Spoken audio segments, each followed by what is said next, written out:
Good morning, guys. Welcome back to the AJ Analysis channel. Another live stream, another sort of reaction live stream. You can see it in the thumbnail, match reaction. What we are essentially doing today is giving our final thoughts, I think, on that Villa game from yesterday, giving our thoughts on the way that United approached the game, the starting 11, who played well, what went right, what went wrong, all of that stuff as usual.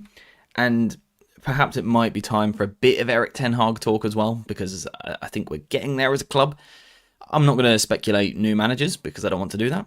But I think when we are looking at stats like this popping up on the screen, thank you very much, Sky Sports, for that one.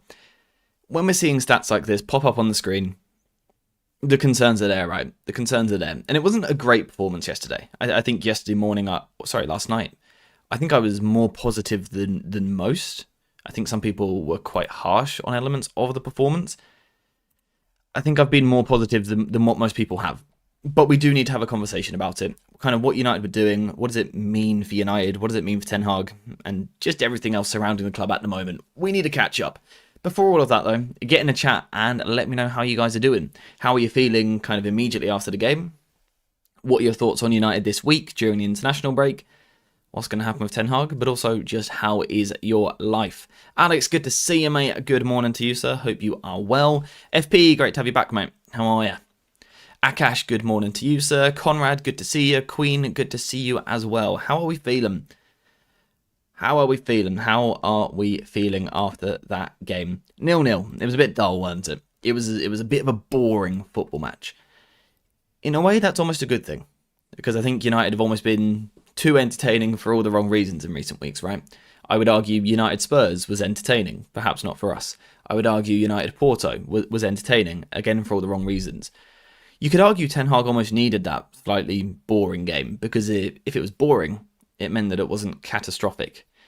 At the same time, that feels like the bar is quite low. You know, the standard is quite low. If we're taking a boring result and going, yeah, that's improvement, we take that all day. That in itself is slightly concerning. Our problem has been the same since pre-season. We can't score. Effing score was in there as well. I appreciate you censoring that. Thank you very much. It's a problem. It is a massive problem. If we look at the league table down here, you can see in 7 games, United have scored 5 goals. And if you sort of look at the teams around us, first of all, it's horrifying, the teams that are around us. But, you know, you've got West Ham have scored double the amount of goals of us. Brentford are on 13. And I believe, right, if Brentford score one more goal in the opening 2 minutes of a game, their 2-minute tally will be better than our season tally, which is mortifying, absolutely mortifying. If Brentford only played 2 minutes of football matches, they would only have 1 less goal than us this season. That is crazy. It is a horrendous stat, but quite an amusing one. It made me smile when I thought of it this morning. The bar is in hell. It is so low. It's so low. It was a tough game to watch, but actually glad it was dull, making it a bit tight. It was needed after Porto. Again, I completely agree. We were off the back of 6 goals conceded in 2 games. So a dull game was needed. But I tell you what, it wouldn't have hurt if we could have at least had something forward. You know, a bit of entertainment, something to make it worth watching. Again, it's such a weird game. I think we all felt that if Ten Hag could have lost heavy yesterday, he would have been in a lot of trouble.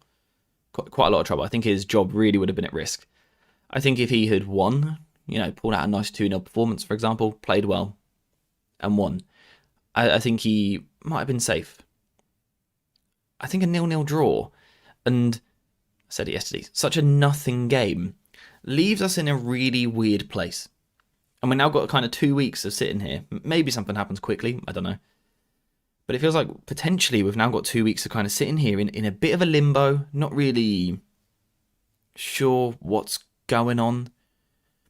What's the future of the club going to be? Is Ten Hag under massive pressure right now? Do the board want to sack him? Do they want to keep him and back him? We feel really in between again. Really in between, which is a horrible place to be as a football fan. And it seems like we always end up here during the international break, which is typical, it seems. Josh, good morning, mate. How are you? How are you? It weren't as bad as you predicted. We survived. We survived. I just keep going back to that league table, though. The good thing is, right, it's a competitive league this season. It's really competitive. So, providing United fix up quick enough, that opportunity for fourth and fifth could be enough this year as well, is there as long as United fix up. Because a lot of teams are going to keep dropping points this season. It's really competitive. You know, Spurs, who in one moment seem like they're in crisis and then seem in a really good place, they're only on 10 points, 2 points ahead of us. They're not exactly cruising. Granted, they've scored nearly 3 times the amount of goals. They're not exactly cruising either, right? All the teams are going to drop points this season. I think City, Arsenal, Liverpool look better than everyone else, although Liverpool have weaknesses. I think after that, we are targeting that 4th spot. 5th spot maybe as well, might be enough. We've still got a chance, but you have to act quick. And what does acting mean? I don't know. Is a quick action to change the manager and get someone new in? No idea. Is it for Ten Hag to kind of take that pragmatic approach, which we saw yesterday, which seems to close games up a little bit? Is that going to make it easier for us to kind of nick results? Just realised the mic's not in the middle, and that's really jarring. I don't know what taking action quickly means, but United have to do it, because we do need to get Champions League football next season. In an ideal world, we really need that for financial reasons, let alone the reasons of attracting players, keeping players happy, things like that. We need it, and right now it's not looking good, but I think if we can get back on track quickly, we'll be all right. We're up to 10th if we beat Brentford. Yeah, exactly. 14th is misleading in the table because it is so tight. But the start has been unforgivable, and like we said already, it's the worst start in Premier League history for Manchester United, breaking the record that we set last season. And the fact that our three worst seasons ever are in the last 5 years kind of suggests where United are as a football club. But in terms of just the form, the last 5 games, obviously this isn't just a Premier League, this is 2 in Europa as well. It's not really good enough. It's not really good enough. We had a 3-0 win against Southampton, where we played pretty well. We then had a 7-0 win against Barnsley. Since then, the goals have just dried up completely. I know we scored more in midweek against Porto, but I think if we're being honest with ourselves, we almost shouldn't have done. Porto kind of gave us 2 of the goals. I thought Diogo Costa was really poor on the first 2. It's not looking great. It's not looking great. I can't lie here. Not converting our chances will hurt us badly. I completely agree. I do completely agree. At the same time, I don't feel that that's been the problem in the last week. You know, if we're kind of looking short term, I don't think it was the problem last weekend against Spurs that we didn't take our chances. Against Porto, it wasn't that we didn't take our chances. I don't think. I think yesterday we had opportunities on the break, but again, it's not like we created a load of big chances and failed them, and that's what's concerning a little bit. Can we talk about Garnacho's touch yesterday? Honestly, I think I could have done better. Yeah, I don't like to single players out for criticism because it always feels a little bit harsh when the generally speaking, the team's in a bad place. He had a tough one yesterday, and I would say he struggled in every game he started so far this season, to be fair to him. Sometimes on the left, sometimes on the right, which makes it difficult. You know, he's struggling for consistency, kind of building patterns with his teammates and things like that. But it wasn't good enough, and he does really look like a player at the moment, which is better from the bench. But I don't think we should be too critical. He's still a young player. He's probably just being asked to play too big a role at the moment. The lack of Ahmad inclusion confused me. I don't know why he didn't get on the pitch. We can have a conversation on that if you like, but it's a little bit weird. I don't know what will happen to Ten Hag after this, honestly, but I wish we give some of our youth players chances in the future games. Can't be worse, surely. Need to shake things up soon. The problem is, because I think that people kind of often go for that viewpoint of bringing young players in when it's going wrong. I get it, right? Because young players, you normally get an intensity. They work hard. They want to play for the badge. Fans tend to like them. The problem is actually for a young player, coming into a bad environment can be quite bad for their career in the long term. So fans might like it straight away, but it's not necessarily great for the individual. Someone like Harry Amas right now, for example, if he was to come into the team, I think he's a great young player. I think he's got huge potential. I think he would struggle right now playing left back for us. And would it be good for him to be exposed to that in this bad environment? I'm not sure. For me, it's easier to put a young player into a team when the rest of the team is more complete, more balanced, less chaotic. That's when it's a bit easier, and I don't think we have that at the moment. So it wouldn't be my approach, but you know, it is for some. The home form has been poor. We haven't scored at home in the past 2 home games in the Premier League, and also now haven't scored in the past 2 away games in the Premier League. It's concerning, right? It is concerning. He had a shocker yesterday. talking about Garnacho. It really annoyed me. Ahmad didn't play at all. I couldn't figure that out, why Ahmad didn't get on the pitch. I thought that was a bit odd. Granted, I actually think Anthony done alright with his impact. I think he played reasonably well. I still thought it was weird, though. It was weird.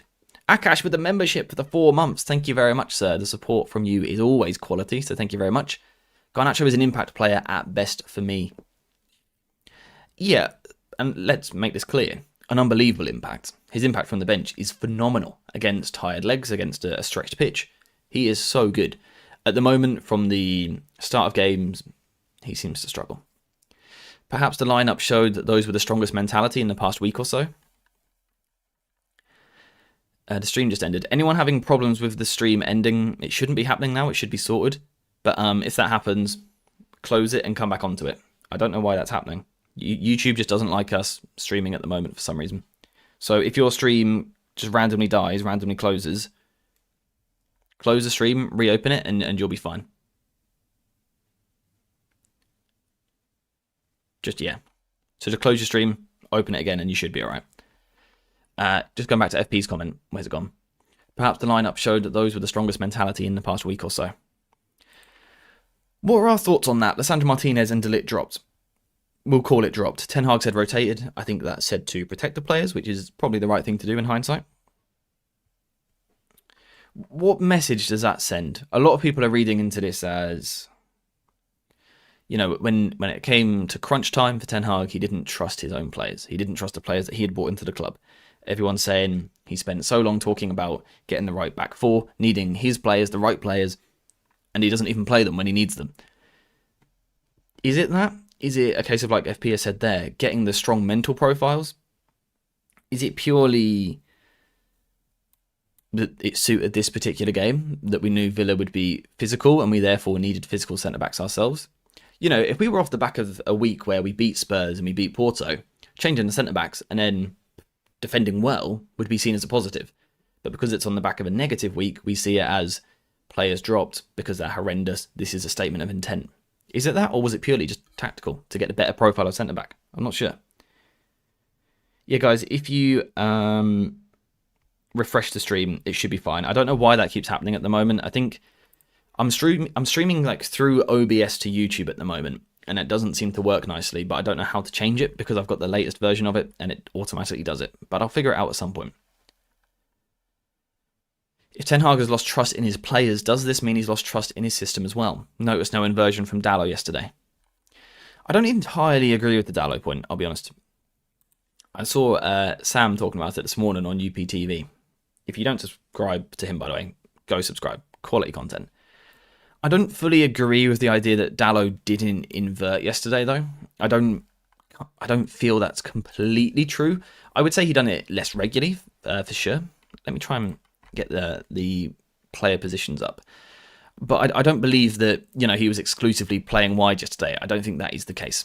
So, did he do it less? Probably. If you just give me 1 second, I'll get this up on screen for you. Let's have a quick look. 1 second. Let's move over here. Right. Okay, this is all wonky and just horribly out of place. Let's quickly move it across. Dallo was still slightly inverted in this game for me. Number 20, we're looking at him. You can see the heat map. He has moments where he comes inside.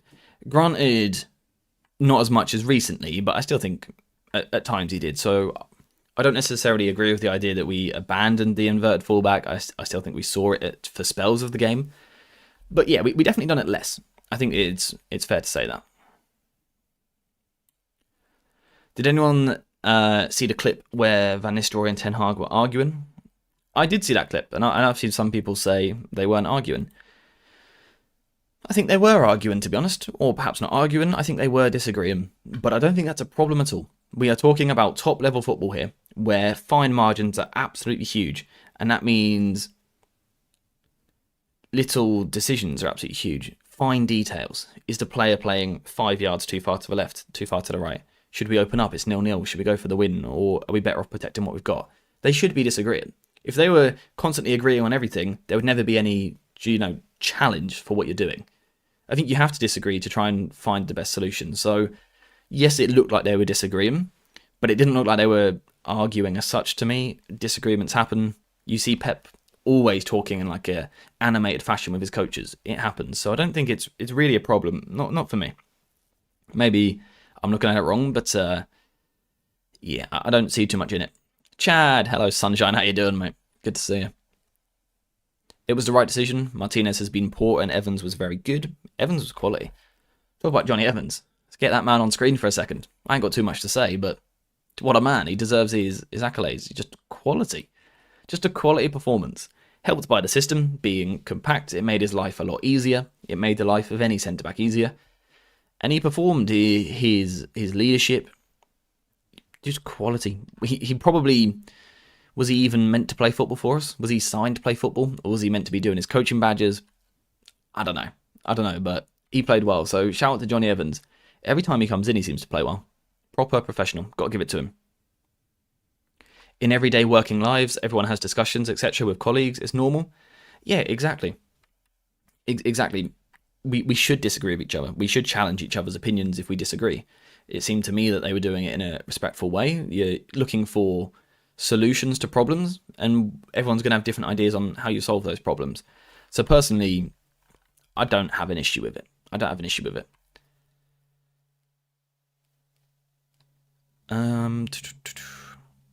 Ligt and Lisandro Martinez look too aggressive. They both jump in and can get caught. Varane provided a better balance for Martinez. I've always had this idea of, in a centre-back pairing, you should have an aggressor and you should sort of have that covering defender. In the past 10 months, I would say I have moved away from that opinion slightly. It's probably by default still my opinion, but I think two aggressive centre-backs can work, but only if the team is playing in a certain way. The team collectively has to be playing with an intensity, with an aggression to the way that they play, pressing high, and we haven't always done that as a unit in the past couple of weeks, which is probably why the centre-backs have been exposed. From the start, I had concerns over Martinez and De Ligt. It's not to say it can't work. I don't think it works at the moment. In the current system. Do I think you could get a system where it works better? Yeah, I think you're probably good. That's my opinion. I think they can still work together. I wouldn't completely get rid of them. Constructive criticism is fine, so long as it's done respectfully. Yeah, and to me it didn't appear as though, they were shouting and screaming at each other. They just disagreed on a point, and that's what it looked like to me. Has Johnny Evans been our best signing in Ten Hag's time in charge? Wowzers. I mean, genuinely, there is an argument for it at this point. That's a great question. I mean, Onana is coming good now, isn't he? Onana's playing really well, but yeah, that's a good question, and I'm not sure I want to answer it. Would you say De Ligt and Licha as a pair aren't working as well due to too much aggression? I think it's some of the reason. I don't think it's exclusively the reason. I think if the whole team was defending better, those two would be doing better. I think those two, for example, could have played yesterday and looked a lot better than what they did against Porto and also against Spurs, because the whole team was more compact. It's a lot easier. You didn't see a lot of Johnny Evans out here. You didn't see a lot of Maguire out here. They done it in moments, of course, that will always happen, but they weren't doing it a lot. So they were given an easier job than what De Ligt and Lisandro Martinez have been given recently. So they were always going to look better because they had an easier job, is my opinion. Højlund is Ten Hag's best signing. This like counter is upsetting. We need more likes. I can't actually see it, but if Chad says it's disappointing, it's disappointment. So guys, leave a like, please. Please. Please. Late in a 0-0 game against a good team on form, United had several breakout threatening opportunities. United are fine and definitely improving. We've seen the word improving somewhere else, right? It's in the Ten Hag quotes from yesterday. Where is it? It's going to be here somewhere. Okay, I can't find it right now. That's really awkward. Okay, that's really awkward. I now can't find the quote. Ten Hag, yeah, he did say it's a bad time for an international break because we are improving. Do I agree with the idea that we're improving? Do I think yesterday was a sign of United growing and evolving as a football team? To be honest, no. I don't think yesterday was like, don't worry guys, we're on the right track. I think yesterday was a move away from a certain approach. I think it was the right approach to go for. I think it was good. Would I say yesterday screamed like, yeah, we're good now? No, look at that form. You can't say the international break has come at a bad time when we've just done that. And it's our worst ever start to a season, and we're in 14th. To say we're improving, like, how bad were we before if this is improvement? I think technically, yes, I think in moments our players are improving. I still think we are better than what we were last season. I think defensively we're better than last season. I think on the ball we're better than last season. Final third, we still have a lot of struggles. So there's probably not been much growth there yet. But generally speaking, I think we are better than what we were last season. But we shouldn't make out like that's some massive achievement, because we've got to remember last season was horrendous. It was some of the worst football we've ever seen from United as a football club. So progression isn't too difficult on that, in my opinion. So yes, it has improved. I agree. But it wasn't difficult to improve. It's never a good time. You want to keep going. You see we are improving, but now the players go away. Every club has to deal with this. Thank you very much, FP, for the quote. Yeah, he's right. He is right. International breaks are annoying for clubs because you want to work with your players. Have we improved? Yeah, okay, I think we're taking a step forward from last season. Do I think suddenly this international break is at a horrible time? Not really. Not really. Unless Ten Hag is almost suggesting that actually yesterday he stumbled upon something that he likes a bit more, the compact shape. Unless he's looking at that and going, that worked better. Was he planning on, say if we had a game in midweek, would he look to use something similar again? Maybe he looks at it in that way. We don't know. We won't know until we play another game under him. If we play another game under him. That's crazy. If we play another game under Erik Ten Hag, it may not happen, which is mental. Improving in a sense, of course, it's not a significant improvement. Yeah, I think generally we are in a better place. I think we've got a slightly better squad than last season as well, which helps things. There's a lot of work to do still there. How anyone sees 30 minutes against Palace as signs of improvement is beyond me. Look at the context. Yeah, I think we're in a place where if you want to defend Ten Hag, absolutely fair enough. I respect it. But I don't think you can kind of just dismiss any argument against him either, because he just hasn't put himself in a position to be able to do that. When we are 14th in the league with 5 goals in 7 games, and we're sitting on, 8 points? Our wins have come against Southampton, where we got outplayed for 30 minutes, started really badly, and Fulham, where we won last minute. You know, that's what Ten Hag has kind of done to himself in a way. You can defend him, but I tell you what, you can really criticise him as well. And I don't think anyone can have complaints when you do that. We need players to give 100% all the time. I think largely we have. I think largely we have played with an intensity. I think FC 20 was a game where I weren't a fan of that. I thought the players let themselves down a little bit. Looking at Rashford in that game, Bruno, Eriksen, I thought there was a few players let themselves down with the intensity.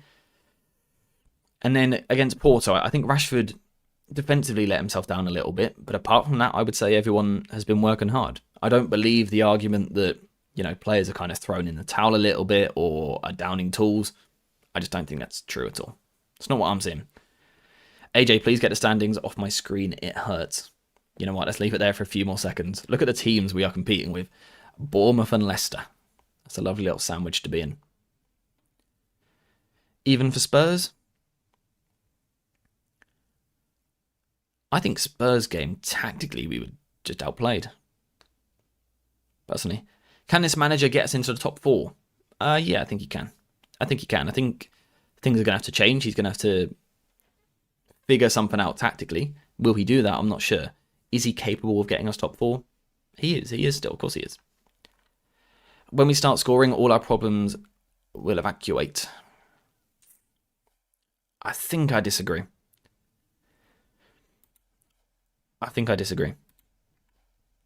Because the problem we've got, right, is yesterday is the best we've looked defensively for a few weeks, I'd say. Is it sustainable, though?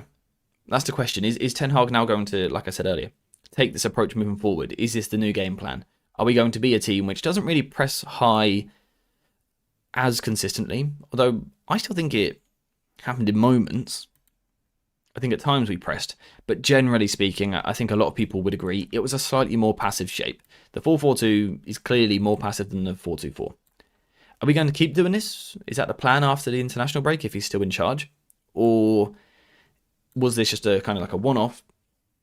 It was a short-term solution, kind of plug the gaps, survive this, reassess, and go forward? Or does he want to play like this? I don't know. Because if suddenly in the next game against Brentford, we are incredibly open again, then we can't really call it progress just because we managed to sit behind the ball against Villa. If you see what I'm saying. I think defensively we were improved yesterday.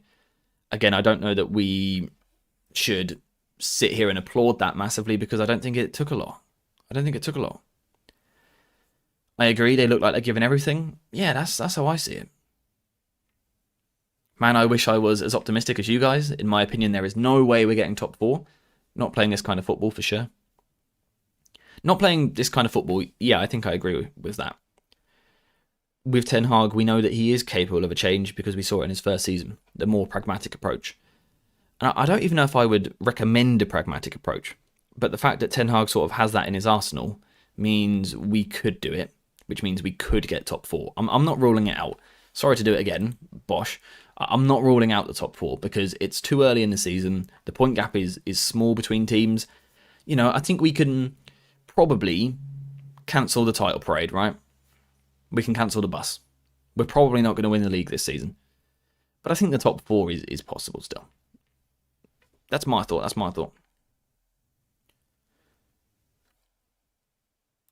I can't see how we progress enough to get top 4. And we got a picture of Ten Hag anyway. That'll do. Let's have the conversation quickly then. Because there's kind of a split. Some people... I think we can get top 4. I don't think we will. I should make that clear. I don't think we will by any means. Where are we with Ten Hag now? Where are you guys with Ten Hag? Where are Ineos with Ten Hag? Do you think he's done? I believe there's a meeting tomorrow, apparently. Do you think that is the end of him? Do you think Tuesday night, Wednesday morning, we hear that he's gone? Do you think he stays? And also, what do you think is right? Is it right to sack him? Is it wrong to sack him? I want to get some thoughts on this because I think largely we've avoided the conversation. We kind of had the discussion in May, you know, end of the season. Let's assess, where are we at? Do we keep him or not? And at the time, I was leaning Ten Hag out as long as the replacement was there. I don't think the perfect replacement is there, but I think there are a couple of decent options. I think I'm probably in the same place again. I think if Ineos can see a manager that they like,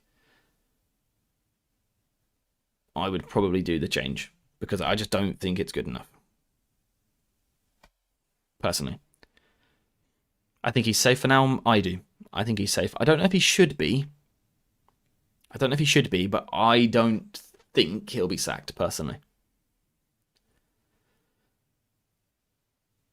Ten Hag rotation methods are doing more damage than good right now. Yeah. There wasn't an outstanding candidate available in the summer. I don't see how that's any different now mid-season.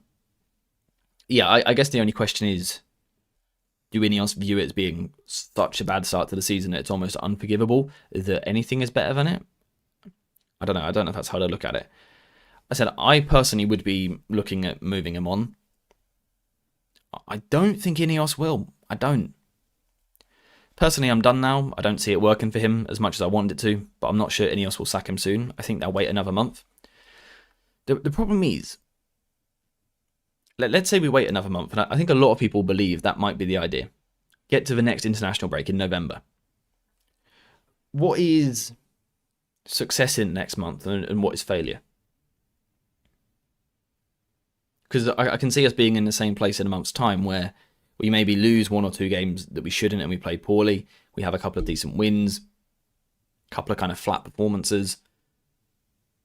If we're in the exact same place in 4 to 5 weeks' time, what do we do then? Like, what's the difference between now and in a month? I get that it's extra time, but I don't know. Personally, I doubt Ineos would sack him soon, but not now. I was done in February, March last season, to be fair. Yeah.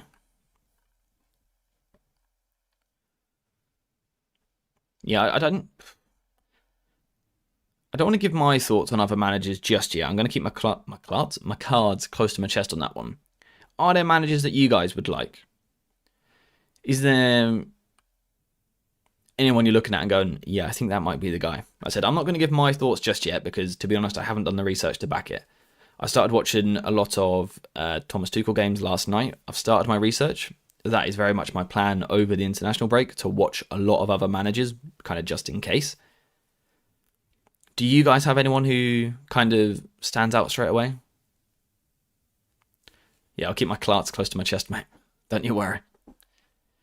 Look at our next games. We play Leicester twice, go away to Istanbul, play Chelsea, and have some easier home games. Need to win most, if not all of them. Yeah. Again, I don't know how Ineos view it, though. I don't know how Ineos view it. Let's say the next 7 games before the international break after, right? We win 4 games in that time. Let's say we lose to Chelsea. I think we've got Brentford. I think that's a tough game. Let's say we lose to Brentford after the international break. Let's say we lose to Chelsea. We win most of the other games and we have a random draw against someone. I'm not too fussed who it is. Is that like suddenly... Is that suddenly enough? Is that massive improvement? Is it sudden failure and it's no longer enough and he's got to go? My fear is... I feel like if we keep him, which is fine, I just fear that we're going to be in the same place in 4 weeks, where we're kind of sitting there going, it's not quite enough to sack him, but it's not quite enough to back him. Don't know. I do not want Tuchel. Aim for Nagelsmann. No, then Pragmatic Frank. Keep buying elite players throughout the years until you can play proactively. Will depend on the performances. And I think that's where we have the question. Do I see performances massively turn around?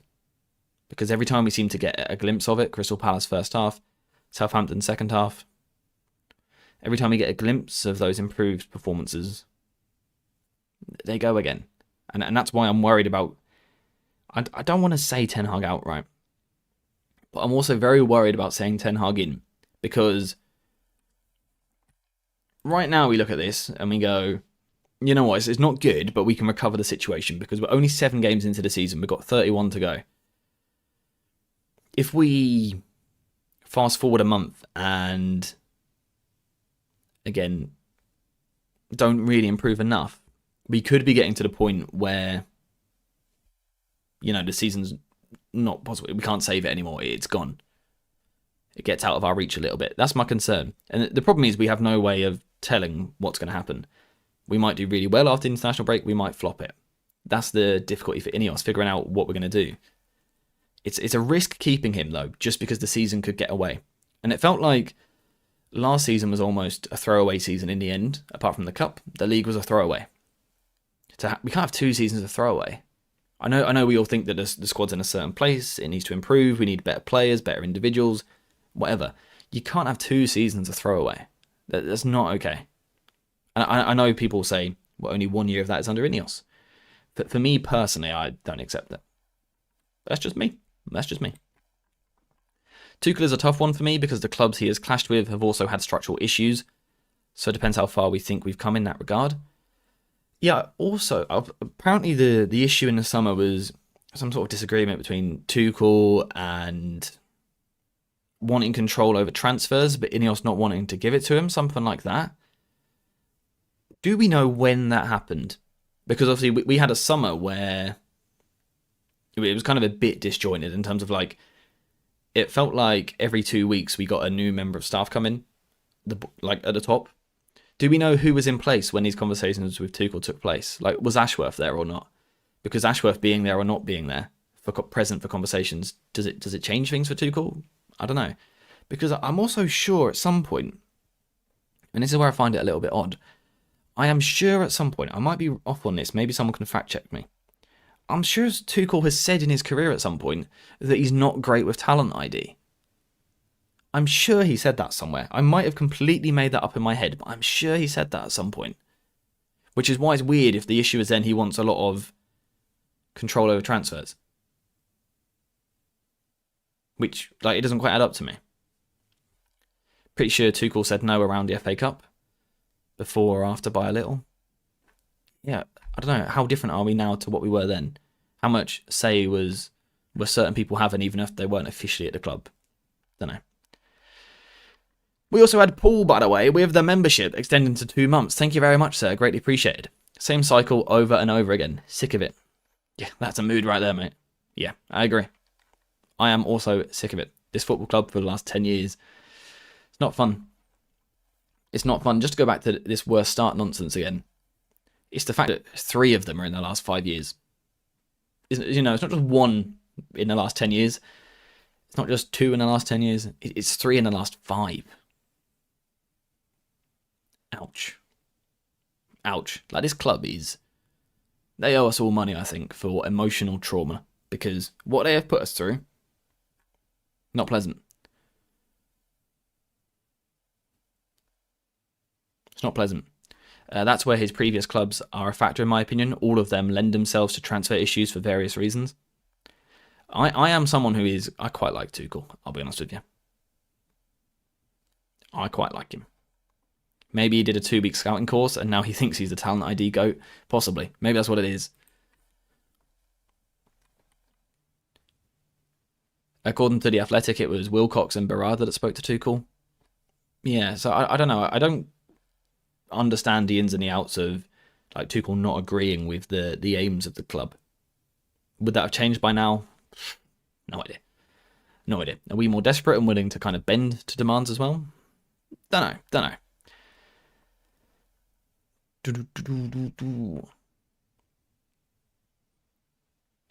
I've been offered tickets for the Leicester game and the Pauk game, but not sure I can put myself through the pain. Yeah. Is it the Leicester Cup game or the league game? You know what? I reckon we win. We'll be good by them. Simon, good morning, sir. How are you doing? What have you missed? You have missed a man sitting here in front of his camera, a little bit confused about what his football club is, basically.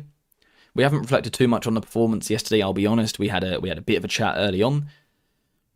More than anything, it was just about the discussion of it being a little bit flat, a little bit toothless, but more defensively compact. The main conversation has been this, and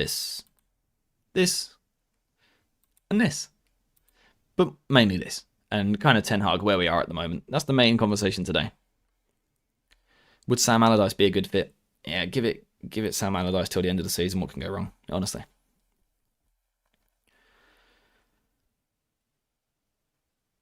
We have very much got onto manager talk. I didn't actually get many people's opinions on Ten Hag. Are you Ten Hag in or out, basically, is my question. And I don't want to do a poll, because I want actually a bit more interaction than that. I want to see literally your reasons and your explanation a bit more. Who do you think we should go for if Ten Hag is sacked? I don't have a preference at the moment. Now we've hit the international break, I've got a bit of free time in my evenings, so I'm going to be doing a lot of work watching managers. I started last night watching Tuchel. I watched 2 of his games from 2015 and 16 with Borussia Dortmund and a PSG game. I'll be watching Tuchel games. I'll be watching loads of games from a load of different managers. So I'm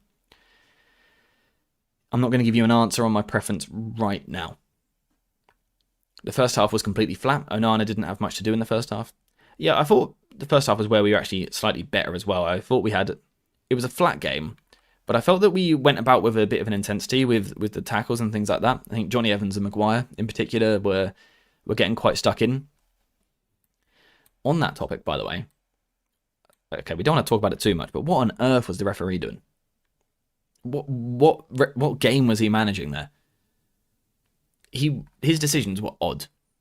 I'm not going to go in on too much because it's a difficult job being a ref. But he didn't do great at that difficult task, shall we say. It felt a little bit inconsistent, some of the decisions. You can argue that a team in one colour got slightly different decisions to a team in another colour. Again, we're not going to linger on that too much, but yeah, did that affect the ability to have an intensity in the second half? Maybe. Where are the goals coming from?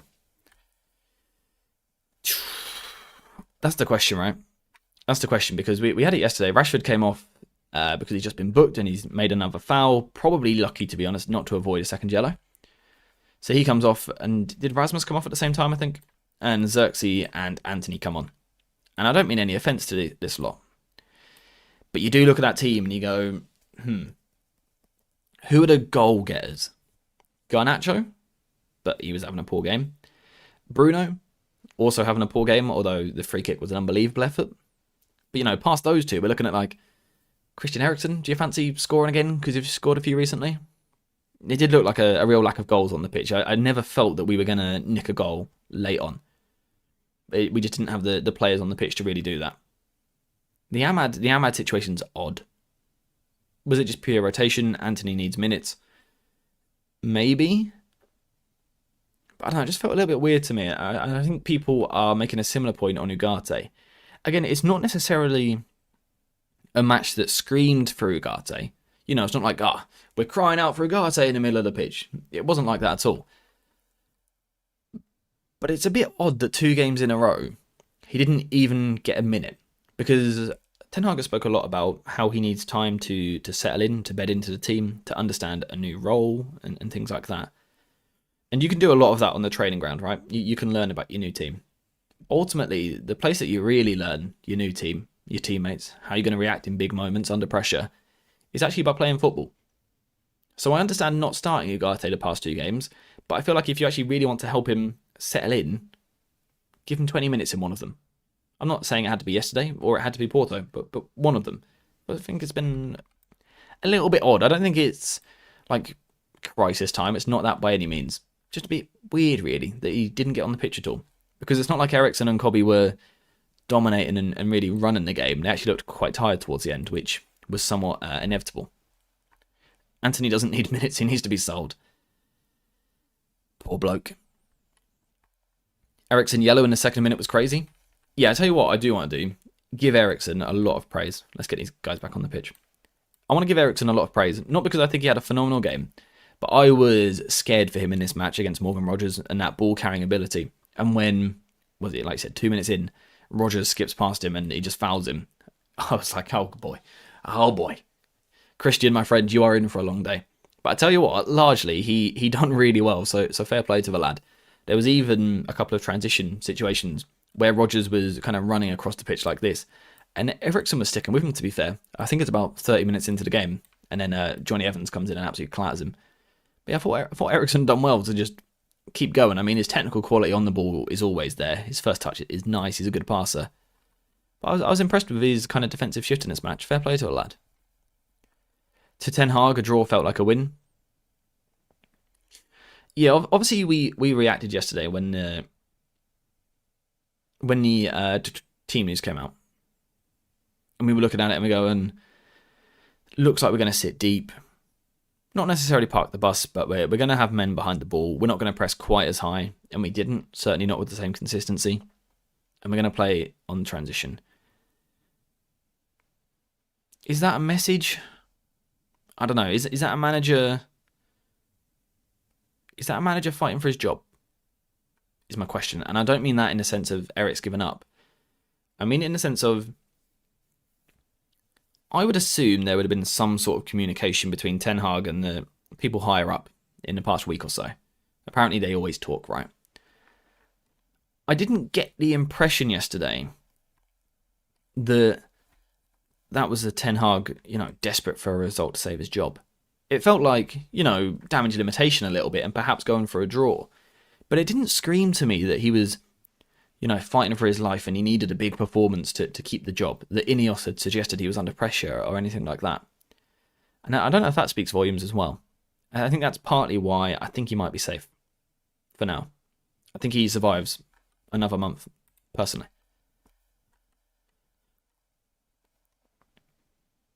We always have to keep in mind that Eriksen's dream pivot will be like the one he had from Ajax. He wanted Frankie and Eriksen, but he sees Mainu now as his Frankie. Yeah, I guess the question there is over the long term of Ten Hag, that the ceiling of his sort of project. Does it work in the Premier League? Not sure. After Brentford tore Wolves apart, I wonder how we will fare against them. Yeah, that's going to be a tough game after the break. a really tough game. Physically, that's going to be a challenge. If, obviously it's a big if we have a new manager in place over the international break, Brentford is a horrible first game.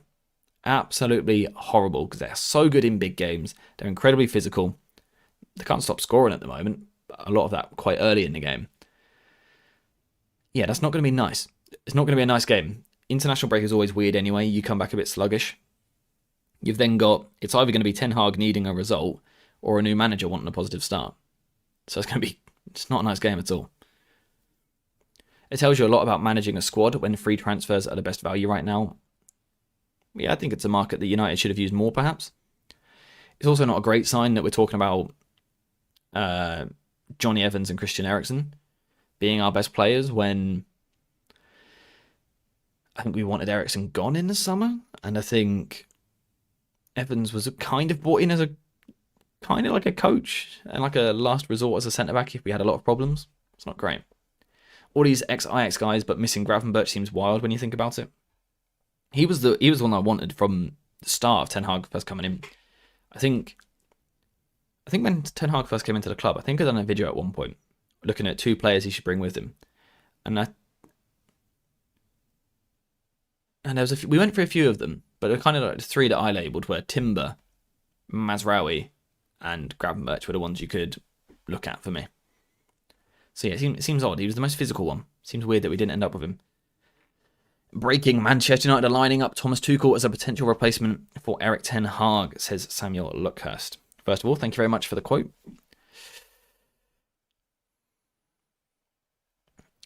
It's an odd one, right? I think Luckhurst said we're considering. Considering? Was that the word that was used, I think, at one point?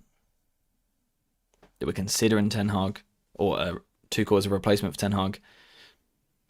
I wouldn't listen to it. It might be true. I would imagine Ineos are considering a lot of things right now. They're probably considering keeping a manager. They're probably considering sacking him. They're probably considering Van Nistelrooy to replace him. Tuchel, Potter, Southgate, I don't know. They're probably considering a lot of things. So I wouldn't read too much into that, personally. Ten Hag is not getting sacked this season. That's my hot take. Yeah, I think he's safe for now. Kudus, Gravenberch, Timber, and Ten Hag chose Anthony. It doesn't look great, does it, looking back? Did Ten Hag choose him? Don't know. We don't know who signed those players. We do not know. Nick, good to see you, mate. How you doing? Right, guys. Chad has set you a challenge. Can we hit 80 likes? I have no idea how much we're on right now. But can you hit 80? Can you hit 80? Please. Did Rashford really say he's gone mad when he was subbed? I don't know. I'm not a lip reader. It looked like he might have said something along those lines. It looked like he's gone mad or something like that. Or it's so bad. Or I don't know what he said. But he could have been talking about anything considering he's just been booked and then just made a foul. So he's angry at the ref at the time as well. I actually think if I was a player, I would be quite understanding of the manager bringing me off. So I don't know.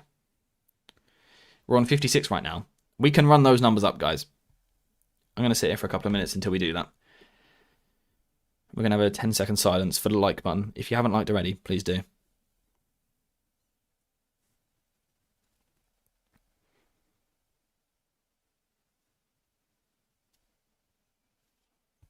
That was beautifully observed. Well done, guys. What is the situation with Maguire's injury? No idea, to be honest. It didn't look very pleasant, though, and I felt really sorry for him. He gets an opportunity to finally come into the team and go, yes, I should be a starting centre-back. Plays a good first half, in my opinion. Gets injured. Feels typical. Bit like Mason Mount, right? Granted, Bruno didn't end up with a suspension, but it was like Bruno suspended, Mount's got a chance, oh wait, he's injured. Always happens with those players. Always. I don't really know why. AJ, what are your thoughts on Potter at United? I haven't looked into Potter yet, to be honest. I did watch his interview on Monday Night Football for Sky last week. And I don't mean to be rude to the bloke. I was a little bit bored. He didn't kind of give me the energy I was wanting. Obviously, that's not the most important thing with a manager. And I will research his tactics and things like that. But yeah, he was a bit boring. He didn't come across as a particularly inspiring, charismatic, energetic bloke. But maybe he was just tired on his Monday night. Maybe. Anthony is a top professional footballer. He scored more goals than you'll ever sniff. Yeah, I don't tend to sniff goals, to be honest, so he probably will. He probably will. Also, let's make it very clear, I am not good at football. The ref was poor yesterday, but that's no excuse. Yeah, I agree. Why on earth didn't we play De Ligt and choose Xerxes up front? The De Ligt one was the weird one to me. I completely understood dropping Lisandro Martinez because I don't think he was good in midweek. That combined with the Villa physical presence, I understood bringing Lisandro Martinez out. I was expecting Maguire and De Ligt. I think we kind of came to that conclusion on Friday. So I thought it was a little bit odd that De Ligt came out. Granted, he didn't play well in midweek either. It just felt a little bit odd to me. Yeah, a weird one. A weird one indeed. But it worked, right? Because the defence was quality. Erik ten Hag got it right if we wanted to draw. If you want to keep it tight defensively, he got it right. It's a shame we lacked attacking threat. I think we had a couple of opportunities where we make a better pass. We're in a good position. Bruno had a couple. Garnacho had a couple. At least we can have a good laugh at Spurs blowing a 2-0 lead. Oh, it's just beautiful, right? It's just beautiful because we all love laughing at Spurs. We all love laughing at Spurs. De Ligt was good when he came on. Yeah, I thought he was as well. I thought Lindelof done alright considering. Not played in a long time. Not talking to you, AJ. Somebody in the comments is taking a very controversial opinion that Anthony is awful. Well, just to confirm, I'm still not good at sniffing goals. Or playing football. Those are two weaknesses of mine. Rashi got that big gift by not getting a second yellow, not complaining. Yeah, I think he got let off with one there. That's why I don't read too much into what Rashford supposedly said when he came off, because he was probably annoyed at the ref because he's just been booked when he feels he shouldn't be booked. He's then made another foul. The crowd's got angry. He's going to be slightly heated. I wouldn't read into what he said. Garnacho ball control is so bad sometimes. I remember we were outside their box. Kobe plays a nice pass to him and he completely miscontrols it and we lose possession. There's in my opinion, there's a real technical ability in this team. We've seen glimpses of it, right, where we kind of see that rondo work in the small spaces where we combine 3v3, 4v4, 5v5, whatever it is, tight spaces, quick 1-2s, good ball control, we move forward nicely. Garnacho's been a part of that at times this season. Someone like Rashford has. We've seen Casemiro do it at times. And some weeks it looks good. And then we see another week where technically they just look so off it. I think there's a real technical inconsistency with the team. It was Garnacho's turn yesterday to not be able to control a football, it seemed. And again, that's where I feel a little bit sorry for Ten Hag. I don't think it is his job to teach players to control a football. They should be able to do it at this age, right? So I don't blame Ten Hag for that, but yeah, it just wasn't really very good. I want to see Garnacho trying to prove himself less and start drilling in a consistency to his game. Yeah, it's almost like you get a 3 out of 10 or a 10 out of 10. If he could just give us 6 or 7 out of 10 for a few weeks in a row, that's probably better for him in the long term. I wonder what squad Ten Hag, if he's still here, is going to put out for the Brentford game.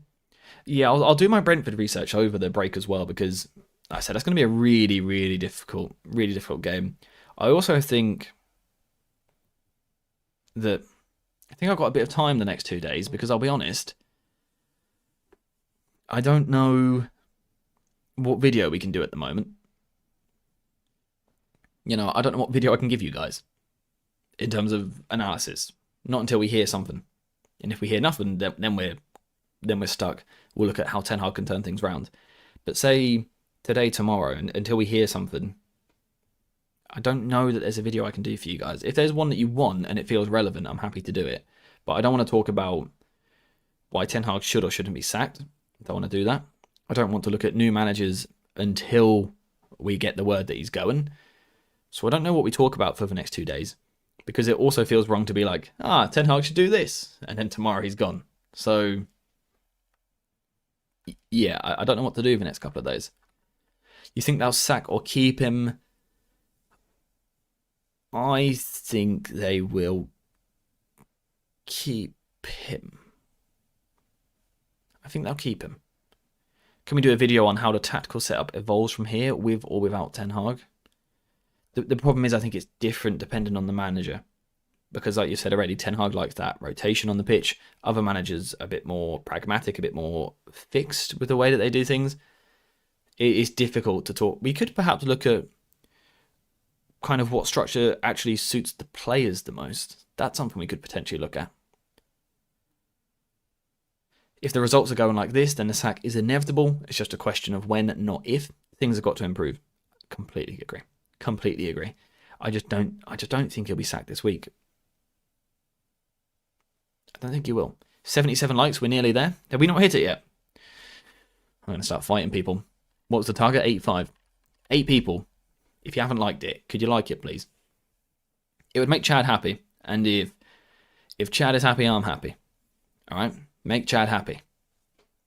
He's a lovely man. He deserves to be happy. And he's only happy when we hit 85 likes. So we better hit 85 likes. Just for Chad. Just for Chad.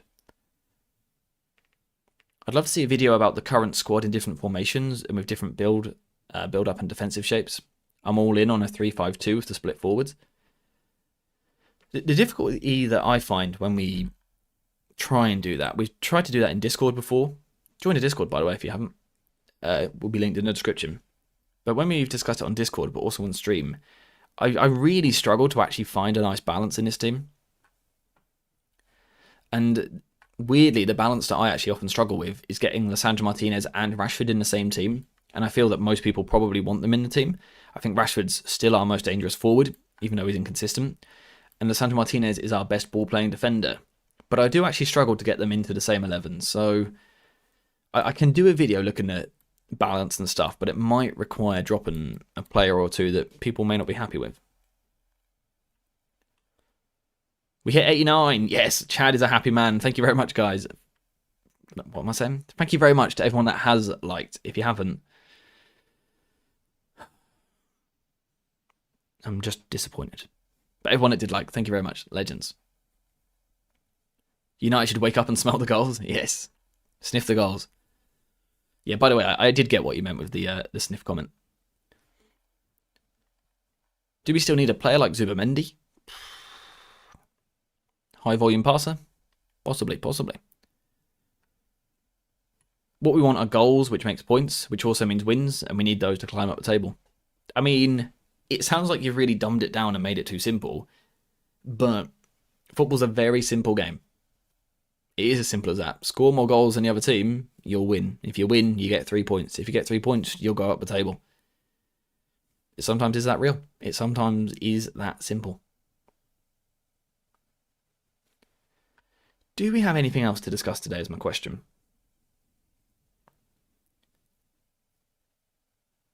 Do we have anything else to discuss?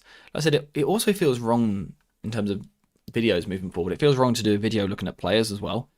In terms of like, we need a left back. Could we sign this guy? We need a right winger. Could we sign this guy? Feels wrong because we don't know what's happening. Right? I feel like we've almost now got a 2-day break where Ineos should apparently have a meeting tomorrow, have a discussion tomorrow. Which would suggest to me, I'm kind of the opinion, right? If he's going to be gone, I think it would happen Wednesday. So if nothing happens Wednesday, he's probably staying. So at that point, we can get back into videos discussing how Ten Hag can turn things around, what he needs to do moving forward, and things like that. Also, I've ended up with 10 men on the pitch. Not sure how that's happened. Bosh. There we go. Get back in there, Marcus. AJ, would you take Pogba back? I don't think there's any chance of Pogba returning personally, but I'm happy for him to get back on the football pitch soon because I love him. I love him. Do you think Ten Hag's high press system can work with such poor forward presses like Rashford and Garnacho? I think for those it needs to be a simplification. I think the system needs to be simplified and made easier to understand. Remove the decisions from the players. Kind of... I'm trying to think how to describe this. Some managers take an approach where both on and off the ball, they give their players quite a lot of freedom. Ancelotti would be one of them, right? Where a lot of it is kind of impacted by player decision and they're allowed to kind of freely move about the pitch, take Real Madrid the last couple of years. The Benzema, Vinicius Jr., they've got all those quality midfielders. Obviously, they have tactics and they have a structure. Of course they do. But the players are given a lot of freedom to express themselves and do things. It was the same under Zidane as well. I think Ten Hag falls into that category a little bit. Whereas I think some managers are managers that are more focused on drilling patterns of play into things. And I'm not saying one is right, one is wrong. One certainly gives players more work to do or more decisions to make. Whereas teams that are really well drilled and have clear patterns that they constantly do and have a little bit less freedom, I think it makes it a bit easier for the players. That's me personally. Might disagree. I don't know what we need as such. That'd be a great place to start to see our system work better. What would, sorry? Oh, Casemiro was never a washed player, but if we have two centre-backs as our deepest players, Casemiro/Ugarte linking from deep, full-backs staying wide but not too high, and wingers attacking opposition centre-backs. Yeah, I think at times our system is too complicated. I just wonder how his tactics work against Manchester City, but doesn't work against normal teams. Like, what's missing exactly? I mean, when we try and block the opposition's midfield. I think it is that Ten Hag has this fail-safe that he goes back to, and fair play to him. He's got this system on lock, where when it's going a bit tough, or you're going to play a better team, he has this ability sometimes to just drop into a compact shape and go back to basics, and that seems to work. I think the concern if you're Ineos would be, sorry Eric mate, our good games under Eric, particularly defensively, seem to come when he abandons his normal ideas, which doesn't look too great for a manager. You know, that City game wasn't exactly Ten Hag's prime football in the FA Cup final. It was more pragmatic. The same yesterday. We looked better defensively, but it didn't feel like Ten Hag ball. So it's a weird one. It's a weird one in terms of if you're Ineos looking at it, sometimes it works better when he avoids his principles. AJ, online FM server when? I believe it's already been made by Chad. Yeah, there you go. It's in the chat. The problem is, I can't ever guarantee regularly being on it, and that's the problem. You need, like, everyone has to be on to be able to progress, for it to be fair anyway, and I think it's difficult to sync us up to all get on. But there is one, if you want to join it. David, good to see you, my friend. How are you doing? How are you doing? What did you make of last night's game? It weren't too late for you, was it? Wasn't it like 10 PM? So at least you didn't you shouldn't have fallen asleep during it. I think if it was a 3 AM one, you could have done. Because, it wasn't the most exciting, was it? How are you feeling? How are you feeling on Eric as well? Do let me know, please. Do let me know. That midfield is the worst in the league. What, United's? We'd have to take a look at some of the the lower down the league teams. Trying to think what has been our best league game this season. Our best league game this season. 1-0 against Fulham. Probably not. What do we have after that? A loss to Brighton? Probably not. A loss to Liverpool? Probably not that one. Was it then the Southampton win? That would be up there. 0-0 Crystal Palace, even though, we didn't win. There was good performance for half a game. Since then, Spurs lost, probably not that game. Villa, draw. It is difficult. It's difficult to find like a highlight of our season so far. It was 10 PM for me. It was okay. The game was okay. I don't know what to make of Ten Hag really. David has just summed up there in 2 lines this whole stream.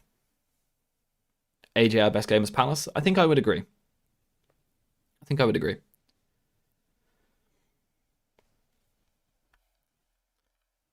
Yeah, the first half was definitely the best against Palace. The second half did fall off a lot, but I don't think there's been any game where we've performed for more than 45. So I'd probably take the game with our best 45, which would be that one. Yeah, our best performance is a draw with Palace. We're in the trenches. We really are. I know we've said it a lot in the past few years. It always feels like we're in the trenches. Look where we are in the league. 7 games is early, right? We can still make a change. But it's still like a decent enough sample size to be getting an understanding of where we are. And it's just not good. We suck. Yeah, literally, we are just not very good at football. Is it the players? Is it the manager? Is it both? I don't know. But we aren't very good. I can tell you that much. Our best performance was 3-0 against Southampton. Yeah, after the first 30 minutes, that game was good for sure. It's between that and Palace. Oh, did I miss a David gifted membership, by the way? Of course I did. David, thank you very much for the gifted membership. It's gone to Tron as well. I don't know if he's here today, but he's normally here quite regularly. Thank you very much, David, as always. Very kind of you. And guys, what's going on in the chat? Because we've had a gifted membership, and I'm not seeing enough green in the chat. I'm not seeing enough love hearts and W's and flames and stuff. That needs to change for David. David, thank you very much, mate. As always. Take it off the screen. No, this is trauma therapy. If we just keep looking at it long enough, it won't hurt anymore, okay? 7 games, 2 wins, 2 draws, 3 losses, 5 goals scored, 8 goals conceded, -3 goal difference, 8 points. The 2 teams in the bottom 3 are our best performances. Yep, that's a valid point. Yep. Yeah, that's a very good point. I'm heartbroken. Guys, look what you've done to David. Okay, the love hearts are there now. I forgive you. Ah, yes, let me pin the Discord as well. I can't pin it through OBS, the stupid bloody thing. Honestly, OBS is doing my nut in at the moment. Southampton were even for 20 minutes, then United took over. I think Southampton were the better team for the first half hour, personally. But yeah, the last hour, we were the better team.